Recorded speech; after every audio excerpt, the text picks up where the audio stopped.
L'année 2024 risque d'être catastrophique pour l'immobilier. En tout cas, elle va être certainement plus difficile que l'année 2023. C'est en tout cas ce que nous dit Century 21.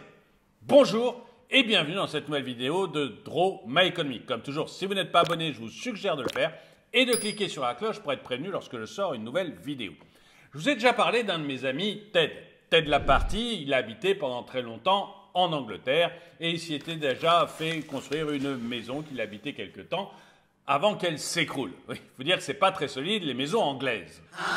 Bref, Ted est rentré en France et a décidé de s'acheter un appartement, voire une petite maison, et pour ça, il est allé dans une agence Century 21 et là, il a rencontré Matteo. Matteo Porte, c'est un agent Century 21 qui a fait donc connaissance avec Ted et lui a raconté un petit peu son année 2023. Il en était plutôt content. Au début, le patron de Century 21 pensait que la baisse des prix sur la France serait de l'ordre de 10 à 15%. Et rappelez-vous, c'est ce que moi aussi je vous avais dit. Seulement, sur le réseau Century 21, en tout cas pour Matteo, la conclusion c'est qu'on est plutôt sur une baisse de 1,7% pour les maisons et 3,4% pour les appartements. Et même si on exclut la région parisienne où la baisse a été très forte, si on exclut l'Île-de-France, eh bien la baisse n'est que de 1% en moyenne au niveau national.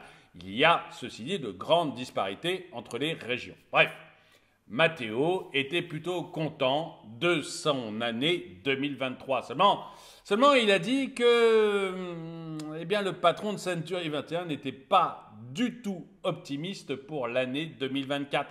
Parce qu'il pense que les baisses de 10 à 15% qu'il avait indiquées, elles vont arriver, mais de manière plus échelonnée que ce qu'il pensait au début. Bref, Ted et Matteo ont discuté et Ted lui a expliqué le genre d'appartement ou de maison qu'il cherchait. Et Matteo avait l'air bien embêté. Et il appliquait la première consigne qu'on lui a donnée chez Century 21, c'est-à-dire que inciter l'acheteur acheter quelque chose d'un petit peu plus petit. Pourquoi? Parce que les taux d'intérêt sont extrêmement élevés et même avec des prévisions optimistes, comme l'a fait le patron de Century 21, c'est-à-dire prévoir des taux d'intérêt à 3,5% sur 20 ans au lieu des 4,20% actuels, même avec ces taux-là, eh bien, les prix d'achat deviennent très importants. Il est très difficile de financer les appartements. Donc, Matteo a suggéré à Ted d'acheter plus petit que prévu. Et d'ailleurs,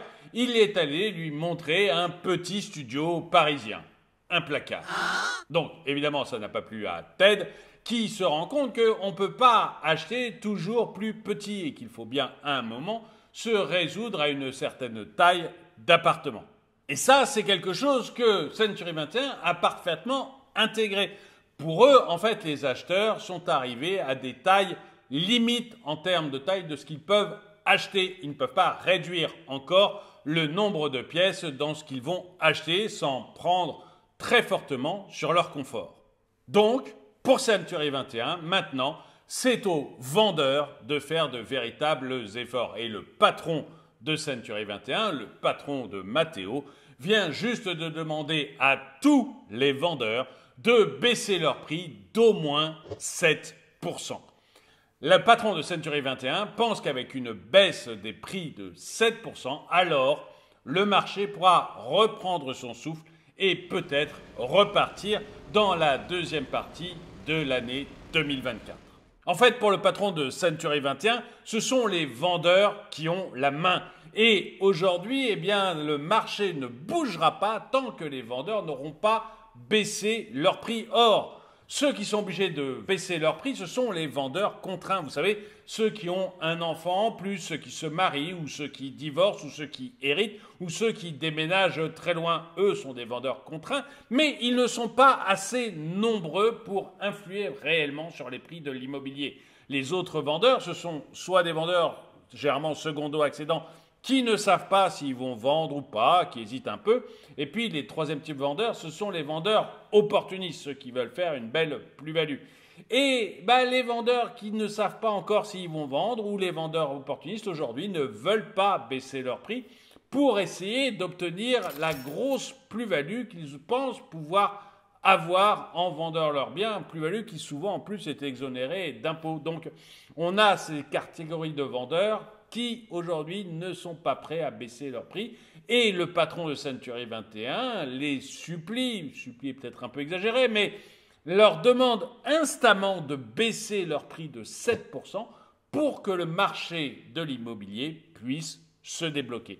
Et j'aimerais bien savoir ce que vous en pensez. Est-ce que vous pensez qu'effectivement on est sur un marché de l'immobilier complètement bloqué et qu'il va falloir une baisse des prix encore d'au moins 7% pour approcher les 10% qu'on s'était fixés en 2023 et qui n'ont pas été atteints en 2023? Est-ce qu'il va y avoir une baisse de l'immobilier d'au moins 7% pour pouvoir relancer l'immobilier, ou est-ce que vous pensez que non, que le marché va rester bloqué ou se débloquer avec des prix qui vont recommencer à augmenter?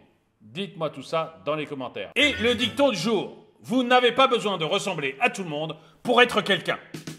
Merci d'avoir regardé cette vidéo, mettez-lui un pouce vers le haut, commentez-la, partagez-la. Merci à tous ceux qui soutiennent la chaîne et moi je vous dis à très bientôt.